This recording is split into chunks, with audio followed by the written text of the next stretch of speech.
प्रातः काल स्नान की महिमा और 6 प्रकार के स्नानों का वर्णन। ऋषियों ने कहा, महामुनि, आप द्विजों के प्रतिदिन किए जाने वाले उन कर्मों का संपूर्ण रूप से वर्णन करें जिनका अनुष्ठान करने से बंधन से मुक्ति प्राप्त होती है। व्यास जी बोले, मैं बतला रहा हूं, आप लोग ध्यान पूर्वक मेरे द्वारा कहे जा रहे द्विजों के प्रतिदिन किए जाने वाले कर्मों को और उनके विधान को सुने। ब्रह्म मुहूर्त में उठकर धर्म और अर्थ एवं उनकी संपन्नता के लिए अपेक्षित शारीरिक आयास अर्थात क्या, कब, कैसे करना है आदि का चिंतन करे तथा मन से ईश्वर का ध्यान करे। बुद्धिमान को चाहिए कि ऊषा काल होने पर आवश्यक कर्मों को करके विधि पूर्वक शौच आदि से निवृत्त होकर शुद्ध जल वाली नदियों में स्नान करे। प्रातः स्नान करने से पाप करने वाले व्यक्ति भी पवित्र हो जाते हैं। इसलिए सभी प्रकार के प्रयत्नों से प्रातः काल स्नान करना चाहिए। दृष्ट और अदृष्ट फल देने वाले प्रातःकालीन शुभ स्नान की सभी प्रशंसा करते हैं। नित्य प्रातः काल स्नान करने से ही ऋषियों का ऋषित्व है, इसमें संशय नहीं, क्योंकि सोए व्यक्ति के मुख से निरंतर लार बहती रहती है। अतः सर्वप्रथम स्नान किए बिना कोई कर्म नहीं करना चाहिए। प्रातः स्नान से अलक्ष्मी, कालकर्णी, दुष्सपन, बुरे विचार और अन्य पाप दूर हो जाते हैं, इसमें संशय नहीं। बिना स्नान के मनुष्यों को पवित्र करने वाला कोई कर्म नहीं बतलाया गया है। अतः होम तथा जप के समय विशेष रूप से स्नान करना चाहिए। असमर्थता की स्थिति में सिर को छोड़कर स्नान करने का विधान किया गया है, अथवा भीगे वस्त्र से शरीर का मार्जन करना चाहिए। इसे कपिल स्नान कहा गया है। सामर्थ्य न रहने पर यही कपिल स्नान करना चाहिए।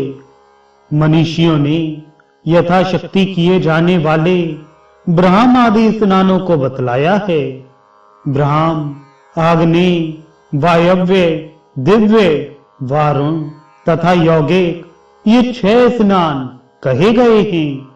कुशों के द्वारा जल बिंदुओं से मंत्रोच्चारण पूर्वक मार्जन करना ब्राह्म स्नान कहलाता है।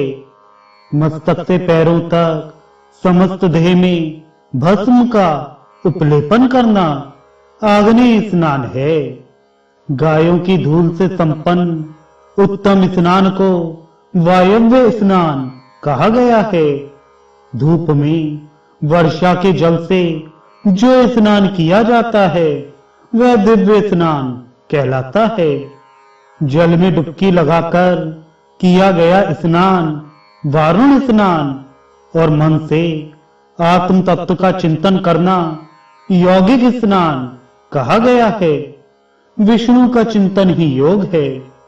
ब्रह्मवादियों से सेवित इस यौगिक स्नान को आत्म तीर्थ कहा गया है।